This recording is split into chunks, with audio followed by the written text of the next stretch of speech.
Tahun lalu Ana sama Jaki juga ya? Kenapa? Tahun lalu sama Antum juga ya? Bukan, 2 tahun yang lalu. 2 tahun yang lalu ya?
Waalaikumsalam warahmatullahi wabarakatuh.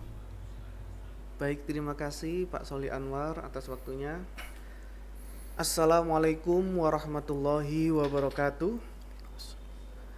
Pemirsa Madinah TV dan pendengar setia Radio Madinah FM yang dirahmati oleh Allah Subhanahu wa taala.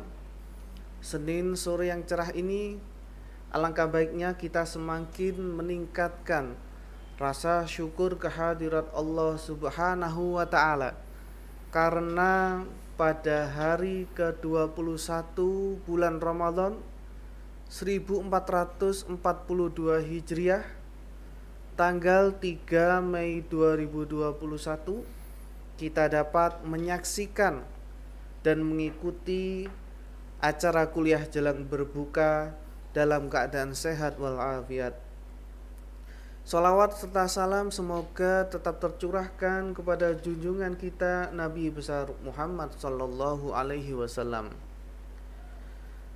Pada sore ini kuliah jelang berbuka mengusung tema rahasia Thaharah yang akan diasuh oleh yang terhormat Al-Habib Dr. Mustafa Syahab.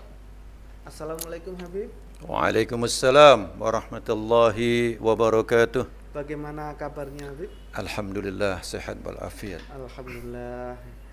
Dan untuk pemirsa Madinah TV maupun Radio Madinah FM, pada saat ini bisa berpartisipasi untuk melayangkan pertanyaan via WA ke nomor 085 disampaikan oleh Habib Dr. Mustafa Syahab. Kepada beliau dipersilahkan. Assalamualaikum warahmatullahi wabarakatuh. Waalaikumsalam warahmatullahi wabarakatuh. Bismillahirrahmanirrahim. Alhamdulillah. Alhamdulillah. Alhamdulillahi binikmatil iman wal islam was sihah. Asyhadu an la ilaha illallah wahdahu la syarika lah. Wa asyhadu anna Muhammadan abduhu wa rasuluh. Allahumma salli wa sallim wa barik ala sayyidina Muhammad wa ala alihi wa sahbihi ajma'in, amma ba'd. Alhamdulillah. Alhamdulillah, kita panjatkan puji syukur kita kepada Allah Subhanahu wa taala. Kita masih diberi kesempatan oleh Allah untuk hidup di muka bumi ini dalam keadaan bernafas di dalam bulan Ramadan, bulan yang sangat istimewa, bulan yang betul-betul diagungkan oleh Allah Subhanahu wa taala, bulan yang ditunggu, bulan. Para pendengar radio Madinah FM dan pemirsa Madinah TV di Malang, alhamdulillah kita pada hari ini sudah memasuki hari ke sepertiga terakhir. Sudah hampir sepertiga terakhir. Nah, yang kita lakukan pada saat ini adalah memperbanyak istighfar kepada Allah Subhanahu wa taala, mensucikan diri kita kepada Allah Subhanahu wa taala. Karena dengan kita mensucikan diri, insya-Allah kita dijadikan oleh Allah sebagai orang-orang yang akan mendapatkan kemenangan, yang akan mendapatkan Idul Fitri beberapa hari lagi apabila kita masih diberi nafas oleh Allah Subhanahu wa taala. Pada kesempatan sore hari ini, insya-Allah kita akan mengkaji betapa hebatnya, betapa istimewanya seseorang yang melaksanakan taharah dengan baik, melaksanakan wuduk dengan baik, apabila dilakukan sesuai dengan apa yang kita inginkan. Taharah artinya adalah kita mensucikan diri kita, bersuci untuk menghilangkan segala macam, berbagai macam yang akan merusak pada tubuh kita, yaitu terutama kita hadas besar, hadas-hadas kecil kita bersihkan keseluruhannya. Allah Subhanahu wa taala cinta. Allah Subhanahu wa taala sayang. Sebagaimana Allah sampaikan dalam surat Al-Baqarah ayat 222, Allah Subhanahu wa taala berfirman, yaitu orang-orang yang bertaubat, innallaha yuhibbut tawabin wa yuhibbul mutatahhirin. Sesungguhnya Allah mencintai orang-orang yang senantiasa bertaubat kepada Allah dan senantiasa bersuci. Kaum muslimin rahimakumullah, esensi daripada kitab taharah itu adalah, kalau kita lihat, yang pertama adalah kita memperhatikan air yang dipakai adalah air yang bukan sembarang air, tetapi air yang sudah mendapatkan satu predikat, mendapatkan satu sertifikat langsung dari Allah Subhanahu wa taala, yaitu air yang suci lagi mensucikan. Artinya apa? Bukan hanya sekedar suci, tapi mensucikan. Sebagaimana makanan adalah makanan yang halalan thayyiban. Bukan hanya halalan tetapi juga thayyiban. Nah, kalau air yang suci lagi mensucikan, maka kita harus membedakan mana air yang walaupun dia keluarnya dari air ledeng atau air sumur untuk mencuci pakaian. Kemudian untuk mencuci sepeda motor, atau untuk mencuci peralatan-peralatan dapur. Kemudian air yang keluar dari keran itu yang sama, itu untuk berwudu, semua mengatakan, sebagian besar mengatakan itu sama. Tetapi kalau sebenarnya adalah itu berbeda. Kenapa? Karena kalau air yang untuk mencuci sepeda motor, dia hanya sekedar air yang bersih. Walaupun dia sebagainya air yang natural. Nah, air yang natural itu artinya air yang bisa diterima, yaitu baik pH-nya, berbagai macam rasanya. Nah, tetapi kalau air yang suci lagi mensucikan, ini harus dikondisikan sebagai air yang betul-betul untuk mensucikan. Ini jadi berarti harus kita isi. Satu contoh. Ada yang mengatakan bahwa, loh itu sama saja airnya. Oh tidak. Saya ambil contoh. Hari ini kita melaksanakan puasa Ramadan. Pada hari ini kita melaksanakan puasa Ramadan. Nah, di saat kita melaksanakan puasa Ramadan, nah itu adalah tidak sama dengan nanti kalau seandainya kita melaksanakan puasa sunnah. Misalnya bulan Syawal nanti, tanggal 2, 3, 4 bulan puasa 6 Syawal. Itu tidak sama dengan puasa Ramadan. Walaupun tidak makan mulai dari terbit fajar sampai terbenam matahari. Terus kemudian yang kedua adalah contoh yang ketiga. Misalnya orang tidak makan, tidak minum mulai dari terbit fajar sampai terbenam matahari. Apa yang dia dapat? Dia tidak mendapatkan apa-apa, dia hanya mendapatkan lapar dan haus.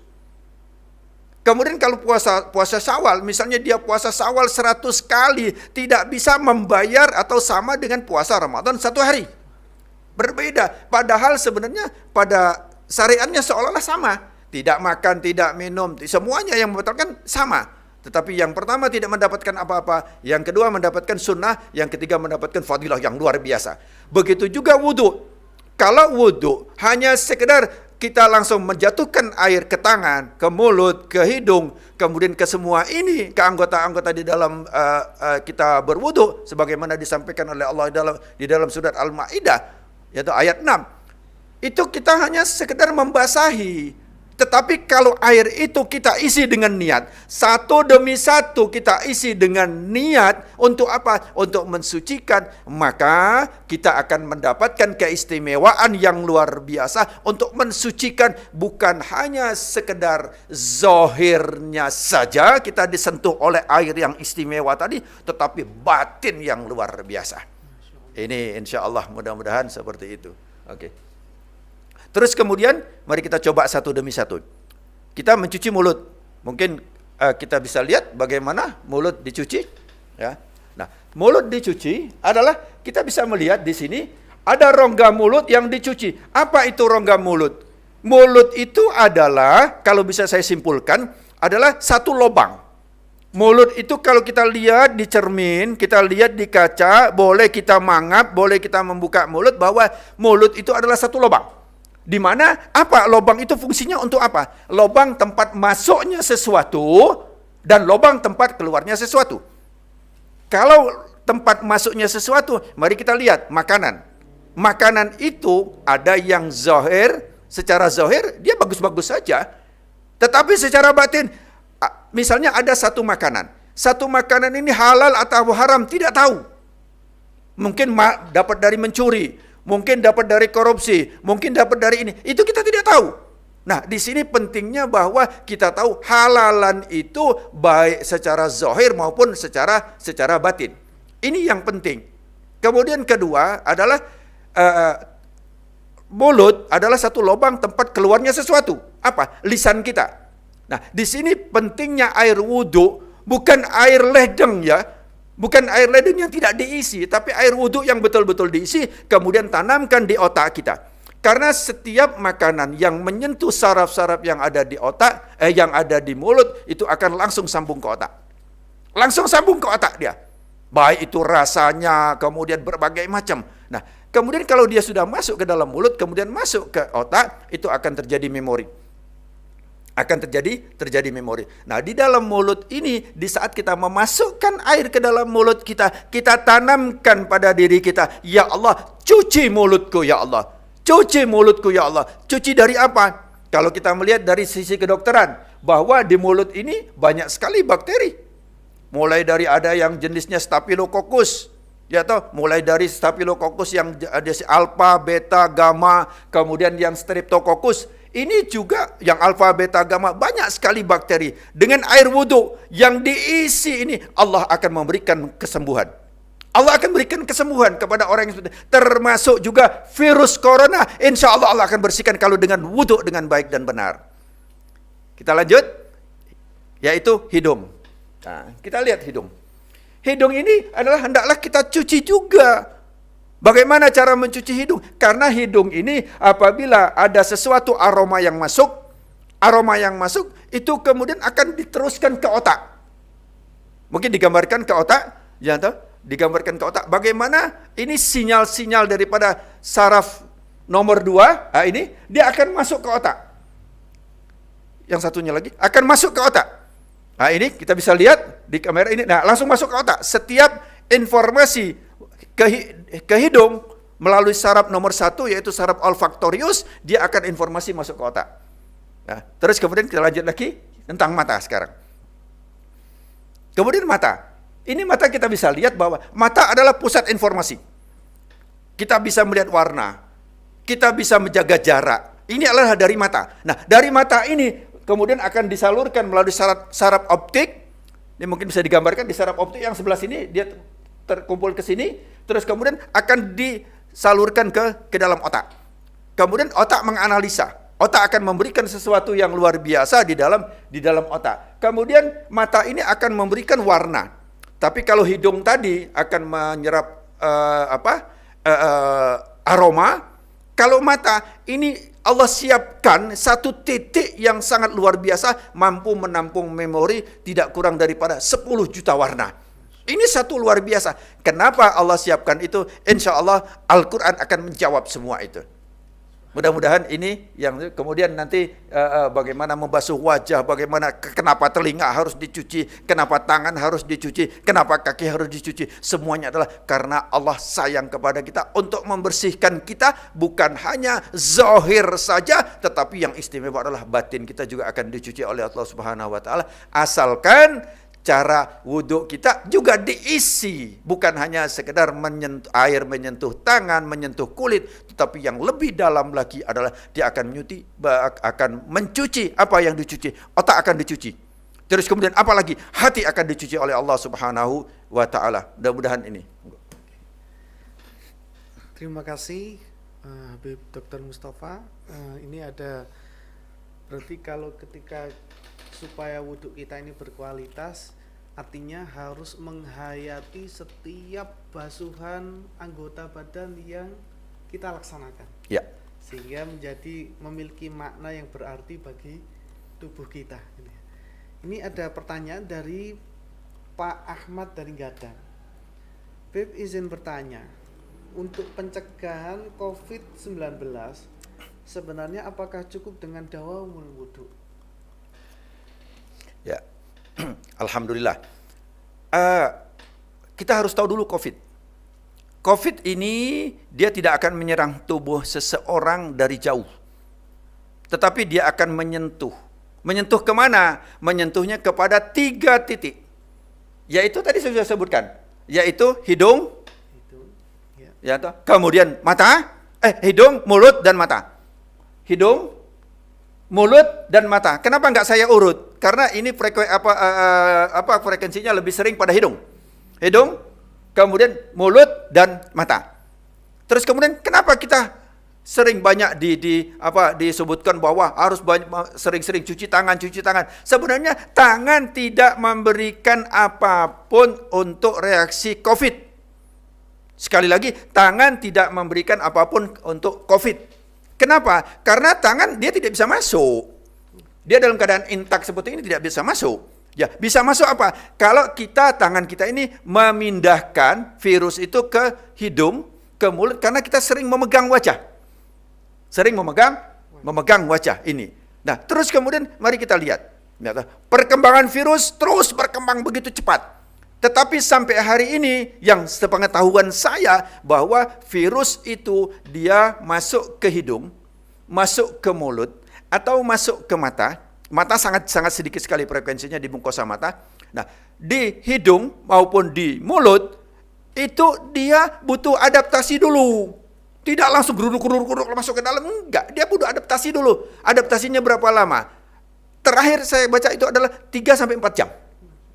Setelah itu dia baru berkembang biak. Setelah itu baru dia ini. Itu paling cepat loh 3-4 jam itu. Mari kita lihat. Bagaimana Islam mengajarkan? Ya toh, zuhur ke asar berapa jam? 3 jam. Asar ke maghrib 3 jam. Maghrib ke isya 70 menit. Isya ke subuh. Ya toh, kita ada wudhu lagi di tengahnya apa? Salat tahajud. Terus kemudian antara subuh dengan zuhur kira-kira sekitar berapa? Sekitar 7-6 jam. Sekitar 6 jam ya, 7 jam ya. Sekitar 7 jam. Tapi di tengahnya ada salat duha. Jadi wudhu sangat ampuh, sangat baik untuk mengatasi corona. Ini yang pertama. Yang kedua, Allah sampaikan di dalam Al-Qur'anul Karim. Bismillahirrahmanirrahim. Wa nunazzilu minal Qur'an ma huwa syifa wa rahmah lil mu'minin. Wa nunazzilu, dan Allah kami turunkan Al-Qur'an sebagai obat, sebagai kasih sayang Allah, sebagai apa? Bagi orang-orang yang yakin. Kalau kita yakin tentang wudhu ini, bahwa wudhu ini adalah air yang sangat istimewa, insya Allah akan mengatasi COVID dengan baik. Kenapa? Bukan kita yang mengatasi, tetapi Allah lah yang memberikan kebersihan zahir dan batin, insya Allah. Terima kasih. Berarti untuk mengatasi COVID ini dengan dawamul wudhu, tapi dengan wudhu yang berkualitas ya Beb ya? Jadi begini, secara terus dia ulangi wudhunya. Jadi dulu wudhu, terus kemudian juga wudhu yang benar, wudhu yang berkualitas. Kenapa? Kalau wudhu yang berkualitas, yang dicuci juga batinnya. Jadi dia akan tembus luar biasa. Ya. Terima kasih. Kemudian pertanyaan dari Bapak Roni Sukun. Assalamualaikum warahmatullahi wabarakatuh. Jika kita sering menghirup air sebelum wudhu, apakah tidak mengganggu saraf-saraf yang ada di dalam hidung? Terima kasih. Ya, kita menghirup air itu justru akan membersihkan bakteri-bakteri, ya, virus yang masuk ke dalam rongga hidung. Kita perlu tahu bahwa per hari seseorang bernafas akan masuklah satu partikel-partikel, bukan hanya oksigen yang masuk.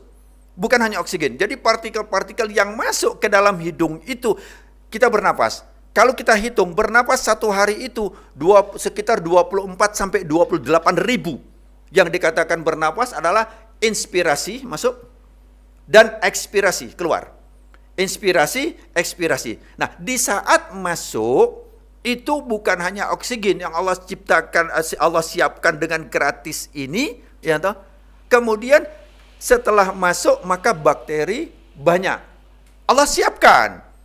Di sini Allah siapkan apa? Allah siapkan bulu hidung.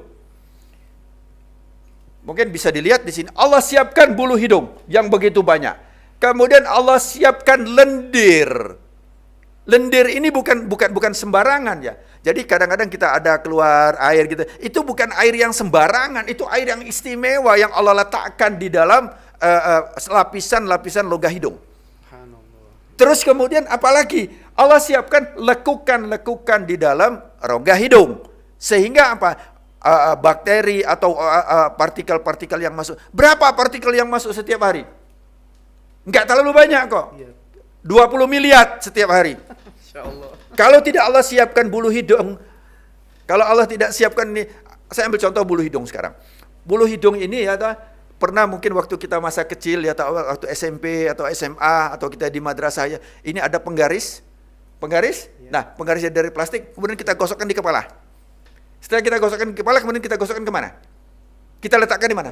Di kertas. Kertasnya akan tertarik, ada magnet. Begitu juga di dalam hidung kita ada partikel-partikel yang di mana rambut hidung itu akan seperti magnet, dia akan menangkap, cap dia akan menangkap. Ini adalah karena kasih sayang Allah kepada kita. Jadi nggak usah takut. Kalau kita berwudu, kita bersihkan ini, insya Allah Allah akan berikan keistimewaannya, dibersihkan. Luar biasa, sudah disiapkan semua ya. Ya, sudah disiapkan oleh Allah Subhanahu wa taala. Kemudian pertanyaan dari jamaah atas nama Pak Hamdan di Kidul Dalem. Assalamualaikum ya Habib. Waalaikumsalam warahmatullahi wabarakatuh. Mau bertanya, ini ketika seseorang kentut, kan dia berarti berhadas kecil. Ya. Akan tetapi, kenapa ketika berwudu yang dibasuh kok mukanya bukan yang mengeluarkan kentutnya itu? Iya. Mungkin apa ada argumen yang bisa menjawab? Betul. Jadi sudah dijelaskan bahwa apabila yang keluar dari tubuh itu, yang dari bawah, baik itu dalam bentuk gas, kentut, ataupun dalam bentuk urin, maka dia dalam keadaan hadas. Nah, ini harus kembali lagi wudu. Nanti ini akan dikupas lebih dalam adalah ahli fikih. Nah, kalau saya membahasnya adalah bagaimana medis bicara itu. Tetapi ahli fikih nanti insya Allah akan membahas. Karena kalau saya bahas nanti pemirsa atau gini nggak terlalu mantap. Tetapi nanti ada ahli fikih, insya Allah akan membahas lebih dalam lagi dalil-dalil dan nas-nas seperti itu. Insya Allah. Baik. Terima kasih. Syukron. Terus ini ada pertanyaan dari Bin Zen di Blimbing. Assalamualaikum warahmatullahi wabarakatuh. Blimbing Malang ya. Iya, Malang. Ya. Mohon penjelasannya, jika kita sempurnakan wudhu, terkadang justru kita berlebihan saat menggunakan air wudhu. Apakah itu diperbolehkan? Ya. Kita masuk kamar mandi atau kita ingin berwudhu, ya, kita ingin mensucikan. Kemudian wudhu ini sebagai benteng. Wudhu ini sebagai satu laminating. Kalau seandainya kita punya HP atau kita punya KTP, punya SIM ya, itu kita ada laminating. Ya, sebagai benteng. Nah, wudhu ini adalah sebagai benteng, sebagai pelapis yang sangat-sangat istimewa. Ya, sebagai pelapis yang sangat istimewa. Terus kemudian pertanyaannya yang lebih detail apa tadi? Jika kita sempurnakan wudhu, terkadang justru berlebihan dalam menggunakan air. Betul. Di sini kita jangan sampai kita menggandeng sesuatu yang mubazir. Sebagaimana disampaikan bahwa innal mubazzirina kanu ikhwanus syayatin. Jadi kalau Anda ingin berwudu, maka setan iblis itu jauhkan dulu. Kenapa? Jangan Anda undang. Gitu loh. Kalau Anda undang, maka hati Anda tidak akan tersucikan. Jadi harus dibuang dulu apa? Salah satunya adalah wudu dengan sangat hemat air itu. Ya, toh. Bukan kita untuk biar puas, kita enak, adem, enak, dingin, enggak seperti itu. Jadi enggak boleh. Jangan berlebihan di dalam kita berwudu. Sehingga di saat kita mencucurkan air, saya pesan kepada masjid-masjid atau kepada tempat berwudu. Jangan kalau wudu itu airnya kencang dan keras. Betapa banyak yang mubazir. Harus pelan. Kalau pelan itu maka kita akan mencuci dengan baik. Sebagaimana kita sholat. Kita sholat adalah supaya kita ini sholat yang khusyuk. Qad aflahal mu'minun alladzina hum fi salatihim khashi'un. Orang-orang yang menang, orang-orang yang berhasil adalah di saat dia khusyuk. Begitu juga wudu. Kalau wudunya terburu-buru, wudunya cepat, wudunya kapak-kapak gini aja, ini dia nggak mendapatkan apa-apa. Tapi kalau dia dengan istiqomah, dengan tomak-nina, dengan khusyuk dia berwudu, kemudian dia kontak kepada Allah untuk mensucikan zahir, teristimewa mensucikan batin, maka airnya nggak boleh cepat-cepat. Airnya tidak boleh keras. Airnya harus cukup pelan. Dia cuci satu demi satu tangannya. Kemudian di saat dia masukkan air ke dalam mulutnya, kemudian dia katakan, ya Allah, jangan buka mulutku ya Allah, apabila mulut ini ada sesuatu makanan yang engkau tidak ridha, makanan yang haram, makanan yang subhat, yang engkau tidak ridha. Ya Allah, jangan buka mulutku. Begitu juga, ya Allah, jangan buka mulutku ini ya Allah apabila ada kata-kata yang engkau tidak ridha, lisan yang engkau tidak ridha. Kenapa? Karena kita sudah bersihkan, kita sudah cuci. Begitu juga mata kita. Kalau kita pure gini, kita nggak dapat apa-apa. Jadi mata kita juga kita minta udah, ya Allah, jadikan mataku ini ya Allah untuk apa? Untuk melihat keagungan kebesaran-Mu ya Allah.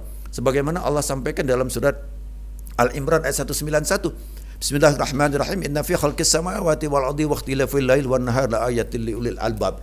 Mata itu untuk melihat apa? Melihat kebesaran keagungan Allah bagi orang-orang yang berakal, bagi orang-orang yang diberikan oleh Allah berfikiran.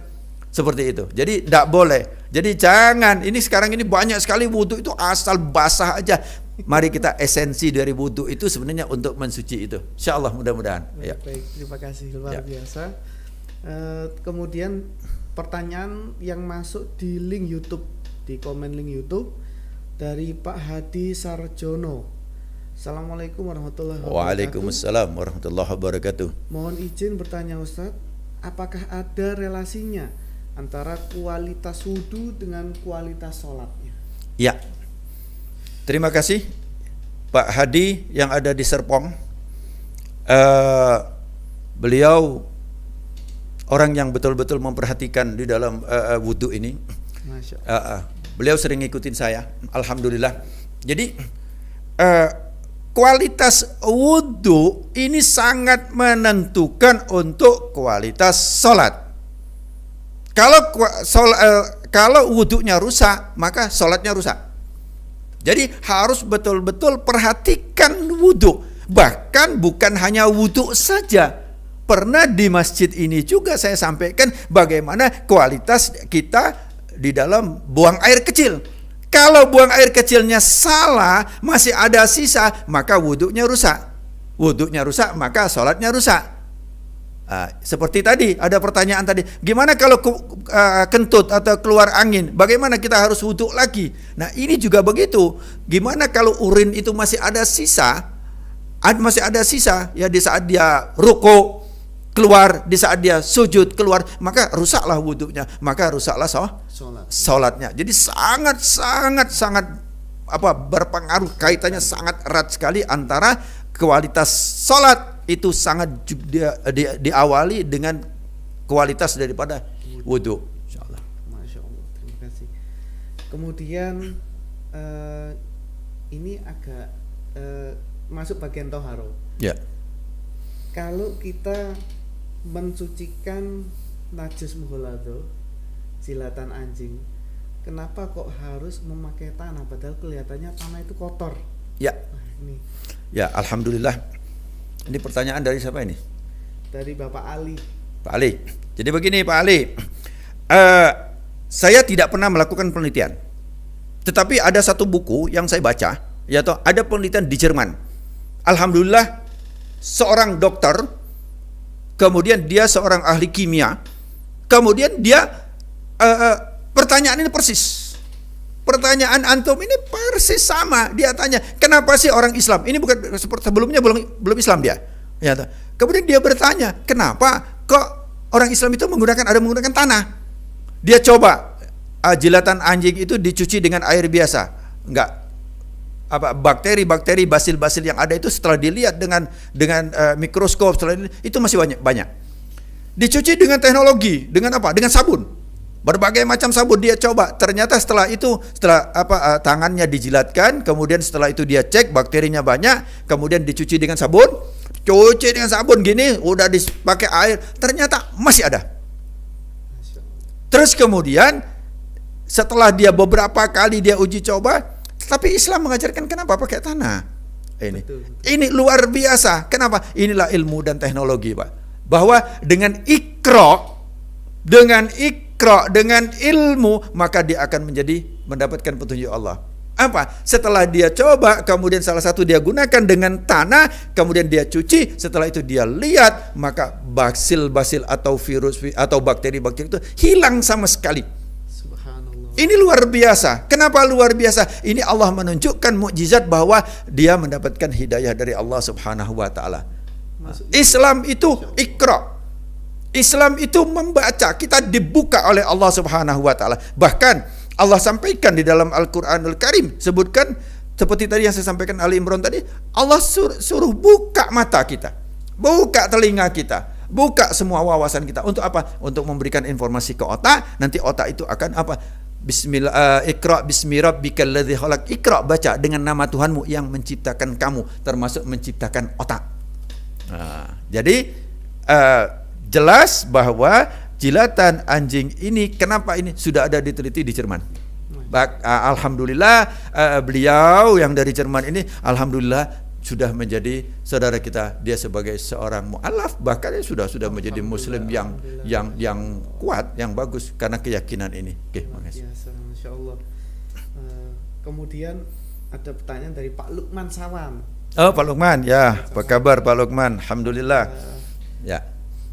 Beb, ketika orang berhadas besar, belum melaksanakan mandi junub, kemudian dia makan, itu kan dihukumi makruh.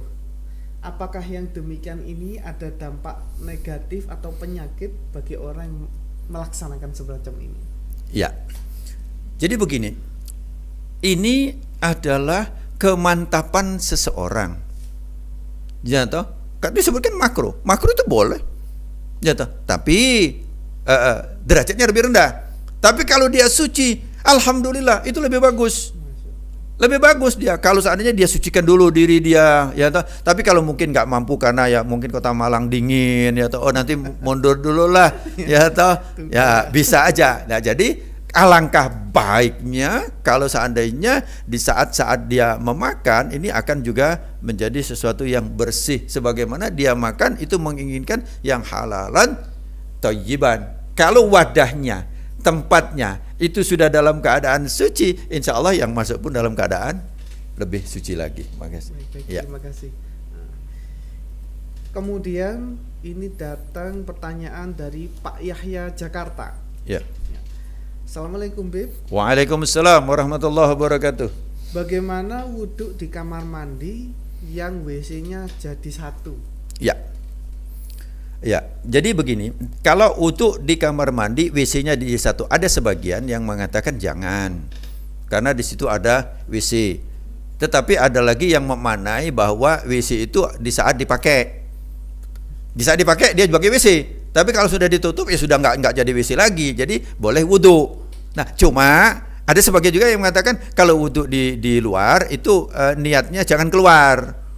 Seperti kita niat nawaitul wudu misalnya, itu jangan keluar, tapi cukup di dalam hati kalau kita di dalam kamar mandi yang ada WC. Tapi alangkah bagusnya kalau memang di luar atau terpisah, itu bagus.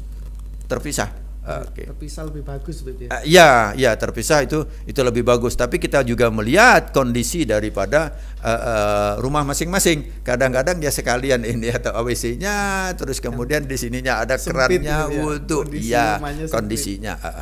Allah akan berikan kemudahan insya Allah. Ya. Ini ada pertanyaan lagi dari Pak Imam Perumahan Dieng Malang. Assalamualaikum warahmatullahi wabarakatuh. Nun sewu Habib, izin bertanya, jika saat puasa Ramadan ini bolehkah menghirup air ke hidung saat wudhu untuk membersihkan hidung kita. Apakah menghirupnya ada batasan sampai batang hidung atau bagaimana? Apakah tidak membatalkan puasa kita? Matur nuwun sanget. Ya. Kalau kita berwudu, ya, untuk Ramadan, untuk puasa, hendaknya yang sunnah terutama mulut dan hidung, ya toh, agak dibatasi. Artinya agak dibatasi, misalnya zuhur, ya toh. Ya, kalau subuh, kalau bisa sebelum imsak kita udah wudu dulu sehingga hidung kita bersih, ya toh. Nah, tapi kalau siang hari ini makruh. Jadi jangan disedot atau di istinsak itu masukkan gini. Kenapa? Takutnya bablas. Ya, Nah, betul. kalau bablas batal enggak? Itu sengaja batal. Tapi kalau kita memang enggak sengaja ya. Tapi kalau kita masukkan air memang sengaja. Iya, Ya toh? betul. Nah, jadi puasa kita supaya ya kita itu makruh. Jadi, nah kalau makruh itu ada kelebihannya apa? Kalau kita lakukan, ya toh kita nggak dapat apa-apa. Tapi kalau kita tidak lakukan, maka kita dapat pahala. Nah, dapat pahala itu dalam arti kita dapat mendapatkan sesuatu fadilah-fadilah yang luar biasa. Termasuk juga Allah berikan keistimewaan terhadap pada kesehatan hidung kita.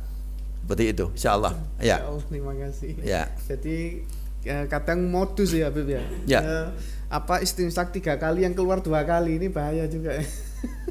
Korupsi Kalau korupsi hidung mungkin sedikit, Pak. sedikit ya. Kalau ke sini paling seberapa sih masuknya? Iya. Tetapi kalau korupsi mulut, Nah, ya tak? Nah, ini insya Allah orang-orang yang setelah melaksanakan puasa Ramadan dia tidak. Kenapa? Karena dia capek hanya mendapatkan setengah atau 1 teguk air, tetapi dia menahan makan 2-3 piring sampai sore. Ini salah dia. Jadi alangkah jeleknya. Terus kemudian itu tadi ada sedikit tadi pertanyaan tentang seberapa dimasukkan. Iya, batasan. batasan. Batasan. Jadi kita masukkan, ada beberapa yang mengatakan sampai masuk terasa banget ke iya. kepala. Jangan. Kenapa? Karena nanti virus bakteri akan masuk kalau kita sedot lebih dalam. Dia akan masuk ke sebagian rongga di sini. Tapi cukup masukkan saja. Masukkan, tahan sebentar, kemudian keluarkan.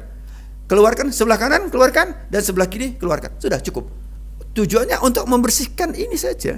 Enggak usah masukkan sampai ke dalam. Enggak sampai pusing ya. Enggak. Memang di sini ada saraf namanya saraf olfaktorius. Nah, ini mungkin bisa dilihat Mas Fuad, ya, saraf olfaktorius di bagian mana. Nah, ini ada saraf di sini sebenarnya. Ini nih, serabut, Anda baca ini? Serabut saraf ini yang ke otak ini. Memang terasa yang sedikit gitu. Ya, betul, ini saraf-saraf ini, Pak. Jadi bukan kita sedot sampai ke dalam sana. Awas. Ini masuk semua. Tapi cukup ini kemudian kita keluarkan. Ini ada serabut-serabut yang peka. Ya toh, termasuk untuk penciuman. Kita mencium ini berapa sih yang mampu kita cium aroma-aroma? Berbagai macam aroma. Bau macam-macam, ada yang bau aroma wangi, ada yang aroma enggak wangi. Sudah Allah siapkan, ini luar biasa. Tidak kurang daripada 1 juta aroma. Sudah Allah beri keistimewaan. Nah, sekarang ada nanti di akhir akan saya sampaikan ini keistimewaan daripada boleh para pemirsa atau pendengar radio ini siapkan Al-Quran, yaitu pada juz ke-7, juz ke-9, surat ke-7, yaitu surat Al-A'raf. Silahkan dibuka ayat 179. Nanti itu yang akan kita baca nanti. Oke, monggo. Biar pemirsa siap dulu. Baik. Ya. Terima kasih. Ini ada satu lagi pertanyaan dari Ibu Asmahyani Bogor. Ya. Assalamualaikum Habib. Waalaikumsalam warahmatullahi wabarakatuh. Apa hukumnya berkumur sebelum berwudu? Apakah kalau tidak kita lakukan akan mengurangi pahala wudu dan sholat kita? Terima kasih. Berkumur sebelum wudu, belum paham saya. Kalau berkumur, ya, berkumur itu adalah salah satu daripada sunnah wudu. Betul. Setelah kita membasuh tangan. Kemudian, nah sebentar. Saya akan jelaskan sedikit. Di saat kita mau membasuh tangan, itu air yang kita pakai itu hati-hati. Kenapa? Jangan air sembarangan, air yang biasa. Tapi air yang sudah kita isi dengan niat bahwa wahai air yang sebagai mediator untuk mencuci zahir dan batin. Kalau kita polos saja biasa airnya langsung wudhu gini aja, maka airnya air yang biasa, bukan air yang istimewa. Jadi air ini harus kita isi banget. Kita ajak bicara, wahai air yang ciptaan Allah, yang telah Allah siapkan dengan yang mendapatkan satu sertifikat yang suci lagi mensucikan. Ya Allah, ini aku minta air ini kita dapatkan untuk mensucikan tangan kita. Terus kemudian mulut. Nah, kalau kita yang dikatakan berkumur-kumur tadi sebelum wudhu, itu mau berkumur 100 kali, Bu Asma, ya toh, nggak apa-apa. Ya toh, silakan mau gosok gigi, tapi belum masuk dalam koridor kita mensucikan wudhu tadi, nggak masalah. Jadi setelah selesai kita cuci mulut, gosok gigi, kemudian kita cuci ini mulut kita, nggak apa-apa. Nah, waktu kita sudah masuk wudhu, maka kita cucilah ini, dan yang tadi itu nggak dapat apa-apa. Tapi kalau kita sudah urut dengan tertib, mulai dari cuci tangannya, ya toh, kemudian kita cuci mulut. Nah, cuci mulut ini adalah masuk di dalam sunnah wudhu. Mungkin itu. Ya, ini Bu Asma ini dari Bogor ini. Betul. Alhamdulillah dia sering aktif di sini, Pak. Masya Allah. Ya, oke. Terima kasih Habib, luar biasa jawaban dan ilmu-ilmunya. Untuk saat ini mungkin sudah waktunya penutup kesimpulan, kemudian langsung sambung dengan doa. Ya, ini saya akan sampaikan dulu sedikit. Ada satu, saya sudah janji tadi. Bismillahirrahmanirrahim. Walaqad zara'na li jahannama katsiran minal jinni wal insi lahum qulubun la yafqahuna biha wa lahum a'yunun la yubsiruna biha wa lahum adhanun la yasma'una biha ulaika kal an'am bal hum adall ulaika humul ghafilun. Allah Subhanahu wa taala memberikan rambu-rambu yang keras kepada kita, yang tegas kepada kita. Apa? Sungguh, kata Allah, walaqad zara'na, sungguh akan kami isi neraka jahanam itu dari kalangan jin dan manusia. Mas, kita manusia bukan? Manusia. Yakin manusia, tapi mari kita lihat. Mari kita lihat, apakah seseorang itu masuk manusia atau masuk bukan?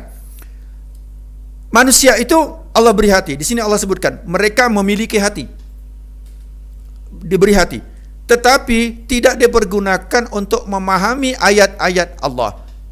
Lah, ayat-ayat Allah ini dia harus betul-betul fahami, dia betul-betul perhatikan. Untuk apa? Untuk menggetarkan hatinya. Nah, terus kemudian, nah ini oke, itu pembahasan yang lebih dalam. Kemudian yang lebih kita agak sedikit ke depan. Apa? Mereka memiliki mata tetapi tidak dipergunakan untuk melihat tanda-tanda kekuasaan Allah. Terus kemudian kita lihat mata kita nih untuk melihat apa sih? Itulah fungsinya wudhu, untuk dicuci tadi. Diuji dengan niat yang baik gitu. Kenapa Allah perintahkan dengan air yang bagus untuk mencuci mata kita? Ini tadi Allah sayang sama kita supaya kita tidak dimasukkan ke dalam neraka. Matamu harus dicuci. Dicuci, harus dicuci bersih. Nah, terus kemudian di sini atau Allah memberi, ya, Allah memberi telinga. Jadi apakah kamu mempunyai telinga? Mereka mempunyai telinga tetapi tidak dipergunakan untuk mendengarkan ayat-ayat Allah. Makanya dicuci juga telinganya. Ada maksud di balik itu. Dan di saat kita meletakkan air ke telinga kita, kita sampaikan, ya Allah, getarkan membrana timpani atau gendang telinga yang tempat masuknya berbagai informasi itu. Ya Allah, yang Engkau ridho, ya Allah, getarkan. Tetapi yang Engkau tidak ridho, ya Allah, tidak usah getarkan, ya Allah, biar enggak masuk. Itu daripada hikmah air wudhu tadi. Terus kemudian orang yang matanya tidak perhatian, telinganya dibiarkan aja, terus kemudian hatinya dibiarkan aja, maka Allah Subhanahu wa taala sampaikan bahwa ulaika kal an'am. Orang yang seperti itu adalah seperti hewan. Ayo, mau enggak seperti tikus? Mau seperti kecoa? Mau seperti cacing? Enggak mau kita. Kalau enggak mau, mata, telinga, hidung, semua organ tubuh yang Allah berikan kita aktifkan untuk apa? Untuk menuju apa? Bismi rabbikal ladzi khalaq. Terus kemudian bukan hanya itu. Bukan hanya sekedar seperti binatang, bukan seperti ulaika kal an'am, tapi Allah sebutkan lebih tegas lagi apa? Balhum adol. Lebih rendah daripada tikus, lebih busuk daripada kecoa, lebih rendah itu. Enggak mau. Menurut kita nggak mau, Iya. tetapi Allah yang memberi stempel itu. Mudah-mudahan insya Allah ini akan menggugah kita. Nah, siapa orang-orang itu? Mereka itulah orang-orang yang lalai, orang-orang yang lengah. Pemirsa dan para pendengar Radio Madya FM di Kota Malang, kesimpulannya adalah bahwa mari kita sadar berwudu. Mari kita betul-betul berwudu. Ini persiapan kita untuk betul-betul mensucikan, dengan Allah sudah sampaikan air yang suci lagi mensucikan satu organ demi satu organ, tangan, mulut, hidung, wajah, terus kemudian tangan, kemudian telinga, kemudian otak kita, rambut kita ini kita usap, terus kemudian kaki. Sebenarnya itu semuanya itu sebagai laminating. Dia akan menutup sebagai satu benteng yang kokoh yang kuat. Enggak usah namanya virus. Api neraka aja tidak diizinkan oleh Allah untuk menyentuh orang-orang yang berwudu. Nah, di sini kalau kita udah yakin seperti ini, insya Allah Allah akan berikan jaminan itu, dan Allah akan berikan sesuatu yang terbaik buat kita. Amin Allahumma amin.